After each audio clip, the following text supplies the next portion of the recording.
नमस्कार, मैं हूं मिलिंद खांडेकर और आप देख रहे हैं हिसाब किताब। हिसाब किताब आज करेंगे एलॉन मस्क का। एलॉन मस्क दुनिया के सबसे धनी व्यक्ति है। धनी व्यक्ति होने के साथ साथ वो दुनिया के सबसे ताकतवर लोगों में भी शामिल हो गए थे, क्योंकि पिछले साल नवंबर में जब डोनाल्ड ट्रंप अमेरिका के राष्ट्रपति बने तो उनके चुनाव में मस्क ने सबसे ज़्यादा चंदा दिया था और चुनाव जीतने के बाद जो ट्रंप की नीतियां थी उसको भी मस्क प्रभावित कर रहे थे। इसका नतीजा ये हुआ कि दिसंबर के महीने में उनकी कंपनियां जैसे टेस्ला, स्पेसएक्स, इन सब के शेयर रिकॉर्ड ऊंचाई पर पहुंच गए।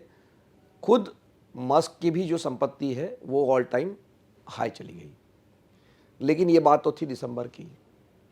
अब 4 महीने बाद कहानी बदल गई है।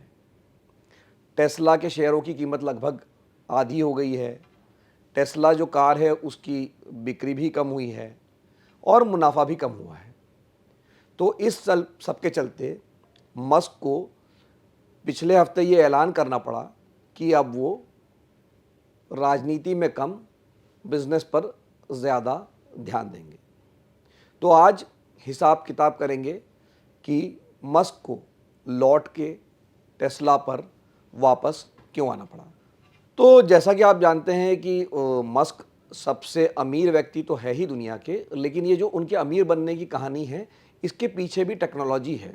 उन्होंने ऐसे इनोवेशंस किए हैं जिसकी वजह से उनकी कंपनियों का मुनाफा बढ़ा है, उनके शेयरों के दाम बढ़े हैं और इस तरह से वो सबसे अमीर व्यक्ति बने हैं। और उनकी जो टेक्नोलॉजी के भी इस्तेमाल के पीछे ये सोच है कि कैसे दुनिया की भलाई की जाए। मसलन जो टेस्ला इलेक्ट्रिक व्हीकल है जो कि बिजली से चलने वाली कार बनाती है, उसके पीछे मस्क की सोच ये थी कि जो फॉसिल फ्यूल है, मतलब पेट्रोल और डीजल से चलने वाली गाड़ियां हैं, उससे प्रदूषण फैलता है और ये जो अगर क्लाइमेट चेंज हो रहा है इससे कहीं ना कहीं धरती कभी नष्ट भी हो सकती है। तो इसके चलते उन्होंने कहा कि मैं इलेक्ट्रिक व्हीकल्स बनाऊंगा और ये काम उन्होंने लगभग 20 साल पहले शुरू किया था, लेकिन आज आप देखेंगे कि पूरी दुनिया इलेक्ट्रिक व्हीकल्स की तरफ या क्लीन एनर्जी की तरफ बढ़ रही है। इसी तरह से मस्क का ये सोचना है कि दुनिया, अगर हमारी जो दुनिया है पृथ्वी, यहाँ पर अगर कोई टेम्परेचर बहुत बढ़ गया, ये रहने लायक नहीं रह गई, तो मानवता नष्ट नहीं होना चाहिए। इसलिए उन्होंने एक प्लान बी बनाकर ये कहा है कि हमें दूसरे ग्रहों पर, मंगल ग्रह पर या किसी और ग्रह पर जाकर अपनी लोगों को बसाना चाहिए।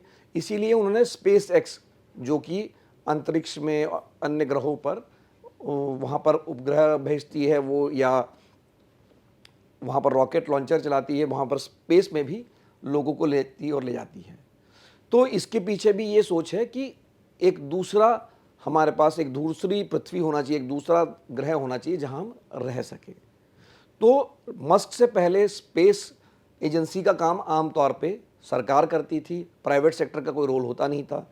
लेकिन मस्क को इसमें भी कामयाबी मिली और जो सबसे बड़ी कामयाबी उसमें ये रही है कि अब तक जो रॉकेट भेजे जाते थे वो एक ही बार इस्तेमाल होते थे। मतलब वो एक बार भेजा और फिर उसको वो नष्ट हो जाता था समुद्र में गिर के। तो मस्क ने ये कहा कि क्यों ना हम इसको दोबारा इस्तेमाल करें, हम उसका इस्तेमाल विमान जैसा करें कि वही रॉकेट बार बार इस्तेमाल हो सकता है। और इस टेक्नोलॉजी में भी अब उनको कामयाबी मिल गई है। जो रॉकेट है वो वैसे ही लैंड हो रहे हैं जैसे मान लीजिए विमानतल पर कोई विमान लैंड होता है और फिर से वो टेक ऑफ के लिए तैयार हो जाता है।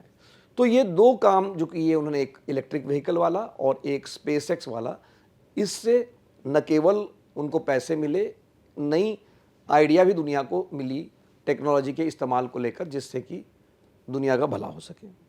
लेकिन जो उनकी पॉलिटिक्स थी, वो पॉलिटिक्स पिछले साल उन्होंने ये फैसला किया कि वो डोनाल्ड ट्रंप का समर्थन करेंगे राष्ट्रपति पद के उम्मीदवार के तौर पर अमेरिका के जो चुनाव हो रहे थे।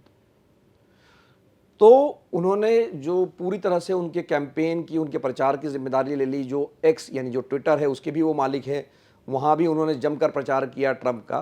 और न केवल प्रचार किया, उन्होंने सबसे ज़्यादा चंदा भी दिया ट्रंप के लिए।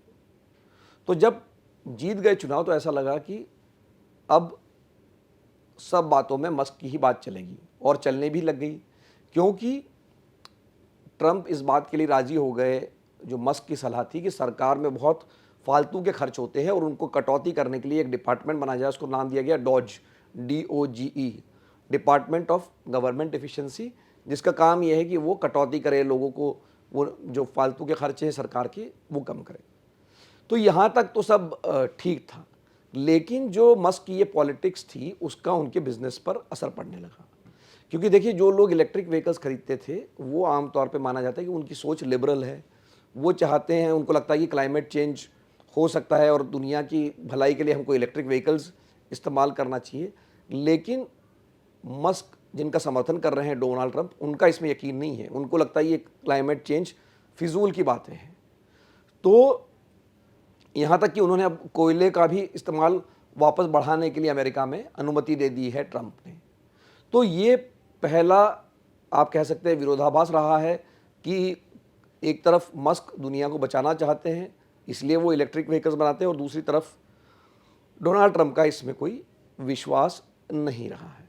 लेकिन डोनाल्ड ट्रंप का विश्वास हो ना हो, इसका असर पड़ने लग गया टेस्ला की बिक्री पर। लोगों ने उसका बाइकआउट करने की अपील कर दी, कुछ आगजनी की भी घटनाएं हुई, तो एक तरह से उनके गाड़ियों की बिक्री कम होने लग गई। दूसरा जो संकट, जो दूसरा जो विरोधाभास उनकी पॉलिटिक्स और ट्रंप की पॉलिटिक्स में है, वो है टैरिफ वॉर को लेकर।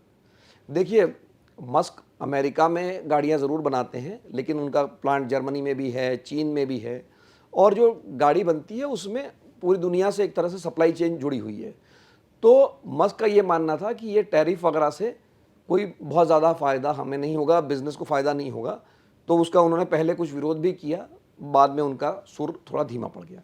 लेकिन कहने का आशय ये है कि ये भी इस बात पर भी उनकी पटरी नहीं बैठ रही है, बल्कि इससे टेस्ला जैसी कंपनी को नुकसान होने की ही आशंका है इस टैरिफ वॉर के चलते।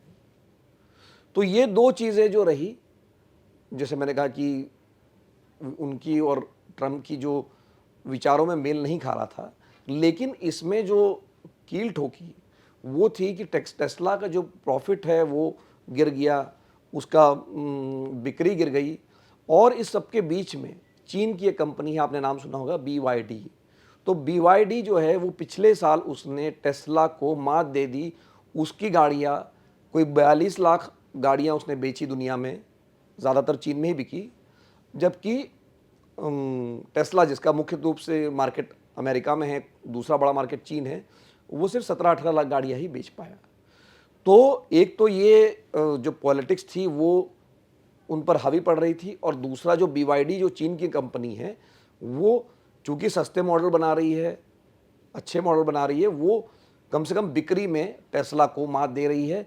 बल्कि अब जो ये BYD कंपनी है, इसका ये दावा है, अभी ये सिर्फ एक्सपेरिमेंट करके उन्होंने दिखाया है कि हम 5 मिनट में अगर गाड़ी को चार्ज करेंगे तो वो 450 किलोमीटर चल सकती है।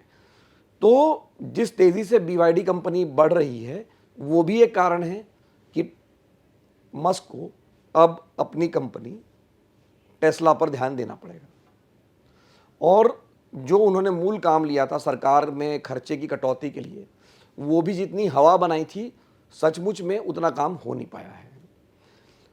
चुनाव से पहले ये कहा गया था कि $1 ट्रिलियन की हम बचत कर देंगे, उसमें कटौती कर देंगे, लेकिन अब जो आंकड़ा आ रहा है वो उन्होंने उसको घटा दिया कि इस फाइनेंशियल ईयर में $150 बिलियन का ही हम कटौती कर पाएंगे। और जो अलग अलग फैक्ट चेकर्स है वो कह रहे हैं कि उतना भी नहीं हुआ। कोई कह रहा है कि $15 बिलियन की ही बचत हो पा रही है, कोई कह रहा है $55 बिलियन की। तो जितनी हवाई दावे किए थे ट्रंप ने या मस्क ने कि हम सरकार में खर्चे कम कर देंगे, उसमें भी कोई खास सफलता नहीं मिल पाई है। तो जो काम वो कर रहे थे उसमें भी सफलता ना मिलना, और दूसरा सबसे बड़ी बात, जो टेस्ला की बिक्री कम होना, उसका प्रॉफिट कम होना, ये कारण रहा कि जब नतीजे आए तो उसके बाद में मस्क ने ये कहा कि मैं अब जो अपना डॉज का काम है, सरकार का काम है, वो हफ्ते में अधिक से अधिक 1 या 2 दिन करूँगा, बाकी समय मैं अपने बिजनेस पे दूंगा, जैसे कि स्पेसएक्स है या टेस्ला है। तो कुल मिलाकर मस्क जो है वो आ गए हैं टेस्ला पे, यानी अपने बिजनेस पे वो ज़्यादा ध्यान देंगे बजाय कि राजनीति। तो आज के हिसाब किताब में इतना ही। अगर आपके कोई सवाल है इस विषय को लेकर तो कमेंट बॉक्स में पूछिए। हमेशा की तरह मैं उनका जवाब देने की कोशिश करूँगा। एक बार फिर से आपका बहुत बहुत धन्यवाद। नमस्कार।